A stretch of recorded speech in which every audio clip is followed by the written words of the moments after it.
वसंत ऋतु में हमें प्रकृति का सबसे सुंदर नज़ारा देखने को मिलता है जब ट्यूलिप फ्लावर खिलते हैं। यूरोपियन कंट्रीज़ में ट्यूलिप एक साधारण नहीं, बहुत ही महत्वपूर्ण फ्लावर है और इसकी हिस्ट्री बहुत ही रिच है। क्या आप ये सोच सकते हैं कि एक फ्लावर किसी की जान बचा सकता है? तो आज जानेंगे इसी फ्लावर की हिस्ट्री के बारे में। अगर आपने चैनल को सब्सक्राइब नहीं किया है तो सब्सक्राइब कीजिए और ये वीडियो अंत तक देखिए, क्योंकि आपको पता चलना चाहिए जो फ्लावर बहुत ही खूबसूरत है उसका काम भी उतना ही खास है। ट्यूलिप का ओरिजिन सेंट्रल एशिया में हुआ और उसकी खेती 10th सेंचुरी के शुरुआत में ईरान में की गई थी। कई ऐतिहासिक स्रोतों से हमें पता चलता है कि यूरोप में यह ट्यूलिप आया कैसे। 16th सेंचुरी तक ओटोमन साम्राज्य में ट्यूलिप की खेती की जाने लगी थी। वो ओटोमन साम्राज्य के लिए सबसे बेशकीमती फूलों में से एक था और वो शक्ति का प्रतीक माना जाता था। ओटोमन सुल्तान एंड वेल्दी एलाइट्स लोग ट्यूलिप के प्रति अपने प्रेम के लिए जाने जाते हैं। उन्होंने ट्यूलिप फेस्टिवल आयोजित किया जिसमें दुनिया भर के लोगों ने भाग लिया। ट्यूलिप के इसी आकर्षण ने यूनिक डेकोरेशन स्टाइल को प्रेरित किया, जिसमें कारपेट, पेंटिंग, क्लोथिंग, बिल्डिंग और मिट्टी के बर्तनों पे भी ट्यूलिप को दर्शाया गया। कोई भी ये निश्चित रूप से नहीं जानता है कि ओटोमन साम्राज्य से पश्चिमी यूरोप में ट्यूलिप कौन लाया, लेकिन इसका श्रेय इस्तांबुल में हैब्सबर्ग साम्राज्य के एक राजदूत को दिया जाता है जो वियना में कुछ ट्यूलिप बल्ब लेके आए थे। बोटेनिस्ट कैरोलस क्लूसियस ने 16th सेंचुरी के अंत में ट्यूलिप की लोकप्रियता बढ़ा दी।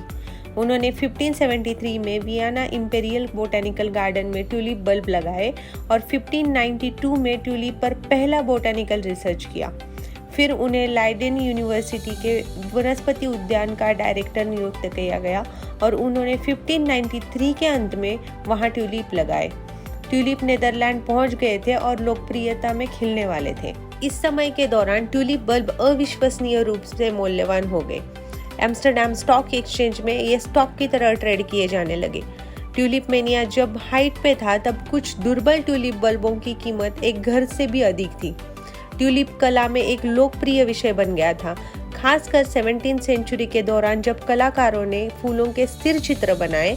इनमें चित्रों में न केवल फूल की सुंदरता को दर्शाया बल्कि अमीरों के लिए एक स्टेटस सिंबल के रूप में भी काम आया। ट्यूलिप के बल्ब को खाना एक साधारण बात नहीं है, बट यह टाइम था 1944 एंड 45 का, जब दूसरा विश्व युद्ध चल रहा था। जर्मन्स ने नीदरलैंड्स को आने वाले सारे रास्ते ब्लॉक कर दिए थे। इसकी वजह से ना उनके पास कोयला था ना ही फूड। यह सप्लाई सर्दियों में बहुत कम हो गई थी और खाने के लिए ना कुछ भी नहीं था। उसी टाइम पे उन्होंने ट्यूलिप के बल्ब का यूज़ करने का सोचा और ट्यूलिप को एज अ फूड सोर्स के तरह देखा गया।